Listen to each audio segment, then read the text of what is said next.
മാധ്യമ പഠന കേന്ദ്രം വാർത്തകൾ. മാധ്യമ പഠന കേന്ദ്രം ലിറ്ററേച്ചർ ട്രസ്റ്റ് ഒരുക്കിയ സാഹിത്യ സായാഹ്നം ജൂലൈ 22 ബുധനാഴ്ച വൈകിട്ട് 5 മണിക്ക് തിരുവനന്തപുരം പ്രസ് ക്ലബ് ഹാളിൽ. പ്രശസ്ത കവിയും പത്രപ്രവർത്തകനുമായ ശ്രീ ഏഴാച്ചേരി രാമചന്ദ്രൻ ഉദ്ഘാടനം ചെയ്തു. ഡോക്ടർ എൻ അജയൻ കൂടൽ രചിച്ച കറുത്ത കുതിരകൾ എന്ന പുസ്തകത്തിന്റെ പ്രകാശനവും ചടങ്ങിൽ വെച്ച് നടന്നു. ഏഴാച്ചേരി രാമചന്ദ്രൻ പുസ്തകം PSC അംഗവും നോവലിസ്റ്റുമായ ഡോക്ടർ കെ ഷാജിദ് നൽകി പ്രകാശനം ചെയ്തു.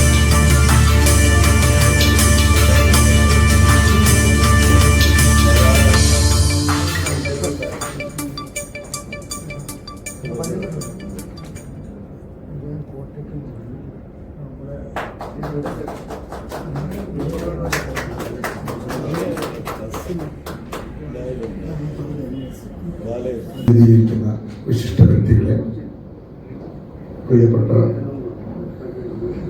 എൻ്റെ സീനിയേഴ്സായ ഡോക്ടർമാരെ, സുഖേഷൻ സാറുകൾ, പിന്നെ എൻ്റെ ഗുരുതുല്യനായ അജയൻ സാർ.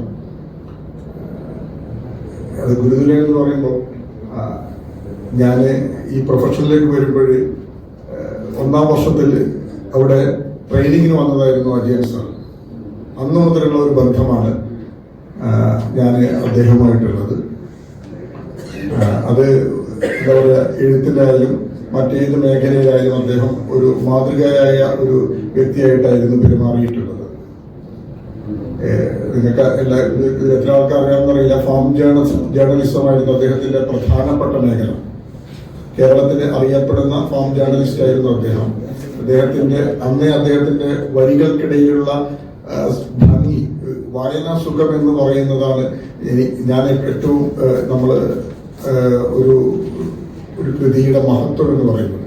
ആ വരികൾക്കിടയിലുള്ള ഒരു കാവ്യ ഭംഗി അന്നേ നമ്മളൊക്കെ ശ്രദ്ധിച്ചതാണ്. അജയൻ സാറിന്റെ ഈ പുതിയ പുസ്തകത്തെ പറ്റി പറയുകയാണെങ്കിൽ, അത് നിങ്ങളിൽ എത്ര പേര് വായിച്ചെന്ന് എനിക്കറിയില്ല. അത് വ്യത്യസ്തമായ ഒരു ശൈലിയിലാണ് അദ്ദേഹം എഴുതിയിട്ടുള്ളത്. സാധാരണഗതിയിൽ മരണം നമുക്കൊക്കെ വലിയ ദുഃഖം സൃഷ്ടിക്കുന്ന ഒരു അവസ്ഥയാണ്. മരണത്തെ നമ്മളൊക്കെ പേടിയോടുകൂടി കാണുമ്പോൾ അത് ജനനം, മരണം, അതിനിടയിലുള്ള അസ്തിത്വ ദുഃഖം, ഇതൊക്കെ സമഗ്രമായിട്ട് ഈ അദ്ദേഹത്തിന്റെ എല്ലാ കഥകളിലുമുണ്ട്. ഈ കഥാസമാഹാരത്തിൽ ഈ എല്ലാ കഥകളിലും അതുണ്ട്. അതൊരു സ്വാഭാവികമായ പ്രക്രിയയായിട്ട് മാറുകയാണ്. ജീവിച്ചു കഴിഞ്ഞാൽ ജീവിതത്തിന്റെ ഒരു ഘട്ടത്തിൽ നമുക്ക് അസ്തിത്വ ദുഃഖം വരും. എന്തിനാണ് നമ്മൾ ജീവിക്കുന്നത്, നമ്മുടെ ജീവിതത്തിന്റെ ലക്ഷ്യം എന്താണ്, നിരാശാബോധം വരും. ആ നിരാശാബോധം ഈ കഥകളിലുണ്ട്. അതോടുകൂടി പിന്നീട് മരണം ഒരു സ്വാഭാവിക പ്രക്രിയയായിട്ട്, മരണത്തെ ഒരു ഇലപൊഴിയുന്ന രാഘവത്തോടുകൂടി മരണത്തെ സമീപിക്കുന്ന ഒരു ദാർശനിക ഭാവം അദ്ദേഹത്തിന്റെ ഈ കഥകളിലൊക്കെ ഉണ്ട്. അദ്ദേഹം ഇതില് കറുത്ത കുതിരകൾ എന്ന് പറയുന്നുണ്ട്. കറുപ്പിന് ഒരുപാട് അർത്ഥങ്ങളുണ്ട്. ലോകത്തില് ഏറ്റവും മികച്ച കളർ ഏതാണെന്ന് ചോദിച്ചാൽ അത് കറുപ്പാണെന്ന് വിശ്വസിക്കുന്നവനാണ് ഞാൻ. കറുപ്പ് എല്ലാ ഈ നമ്മുടെ സൂര്യരശ്മികളെ, താപത്തെ മുഴുവൻ ആഗിരണം ചെയ്യപ്പെടുന്ന ഒരു കളറാണ്. മറ്റു കളറുകളൊന്നും അത് സാധ്യമല്ല. അപ്പൊ കറുത്ത കുതിരകള് അത് ഈ പറഞ്ഞതുപോലെ എല്ലാവർക്കും വേണ്ടി ജീവിക്കുന്ന ഒരു സമീപനത്തിന്റെ, അല്ലെങ്കിൽ എല്ലാം സഹിക്കാൻ, എല്ലാം ഉൾക്കൊള്ളാനുമുള്ള ഒരു സമീപനത്തിന്റെ ലക്ഷ്യമായിട്ടാണ് അദ്ദേഹം ഈ കഥകളിൽ എത്തിച്ചിട്ടുള്ളത്. ഈ കഥകളിൽ ഇക്കിഗായിയുണ്ട്, അതേപോലെ മറ്റു പല ദർശനങ്ങളുമുണ്ട്. ഈ കഥകളിൽ ചില വാക്കുകളൊക്കെ നമുക്ക് വല്ലാത്ത രീതിയിൽ വരും. കാരണം നമ്മളെപ്പോഴും ജീവിതത്തിൽ മുള പോലെ ആവണം എന്നാണ് പറയുന്നത്. കൊടുങ്കാറ്റ് വന്നാലും വലിയ മരങ്ങൾ ചിലപ്പോൾ നിലംപൊത്തിയേക്കാം, പക്ഷെ മുളകൾ അത് കാറ്റിനനുസരിച്ച് വളഞ്ഞു കൊടുത്തുകൊണ്ട് ജീവിതത്തെ അനായാസമായി നേരിടുന്നത്. വേറൊരു സ്ഥലത്ത് പറയുന്നതിൽ അദ്ദേഹം ഫാദർ കടിക്കാടിന്റെ ആശയങ്ങളിൽ അദ്ദേഹത്തിന് എങ്ങനെ സ്വാധീനിച്ചു എന്ന് പറയുന്നുണ്ട്. സ്വന്തം ജീവിതത്തിലെ, നിങ്ങൾക്ക് എത്ര പേർക്ക് അറിയാമെന്നറിയുന്നില്ല, സ്വന്തം ജീവിതത്തിലെ രോഗതുല്യമായ അവസ്ഥയെ പോലും വലിയ രീതിയിൽ സാഹിത്യപരമായിട്ട് അവതരിപ്പിക്കാൻ അദ്ദേഹത്തിന് സാധിച്ചിട്ടുണ്ട്. ആ രീതിയിൽ ഈ കഥകള് ഈ പറഞ്ഞതുപോലെ നമുക്ക് സാധാരണ നേരത്തെ ഇവിടുന്ന് പറഞ്ഞു കവിതയ്ക്ക് വൃത്തം ഭംഗി, ആ വൃത്ത ഭംഗിയിൽ നിന്ന് മാറി കവിത സഞ്ചരിച്ചു തുടങ്ങിയത് 1960-കളിലാണെന്ന് പറഞ്ഞു. അതേപോലെ നമുക്ക് കഥ എന്ന രീതിയിൽ ഈ കഥ, ഇതിലുള്ള എല്ലാ കഥകളും സാധാരണ നമ്മുടെ കഥയുടെ സ്ട്രക്ചറിൽ നിന്ന് മാറിയിട്ടാണ് സഞ്ചരിച്ചിട്ടുള്ളത്.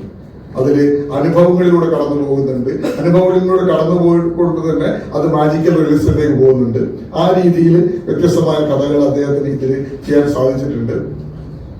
ഏതായാലും എൻ്റെ ഗുരുതുല്യനായ, എനിക്ക് ചെറിയൊരു എൻ്റെ വണ്ടി ബ്രേക്ക് ഡൗൺ ആയതുകൊണ്ടാണ് അല്പം ലേറ്റ് ആയത്. ഗുരുതുല്യനായ അജയൻ സാറിന്റെ ഈ പുസ്തക പ്രകാശന ചടങ്ങിൽ പങ്കെടുക്കാൻ സാധിച്ചതിൽ വളരെ സന്തോഷമുണ്ട്. ഇത് കൂടുതൽ വായിക്കപ്പെടട്ടെ. കാരണം തീർച്ചയായിട്ടും വായിക്കപ്പെടേണ്ട ഒരു പുസ്തകം തന്നെയാണ്. ജീവിതത്തിൽ അദ്ദേഹം മരണത്തെ പോലും ഒരു വളരെ ലാഘവത്തോടെ കാണാൻ സാധിക്കുന്ന ദാർശനിക ഭാവമുള്ള ഒരുപാട് കഥകൾ ഇതിലുണ്ട്. പ്രത്യേകിച്ചും ഈ കാലഘട്ടത്തിൽ നമ്മളത് വായിക്കുക തന്നെ വേണം. ഏറെ വായിക്കപ്പെടട്ടെ എന്ന് ആശംസിച്ചുകൊണ്ട് ഞാൻ എൻ്റെ വാക്കുകൾ നിർത്തുന്നു. നമസ്കാരം.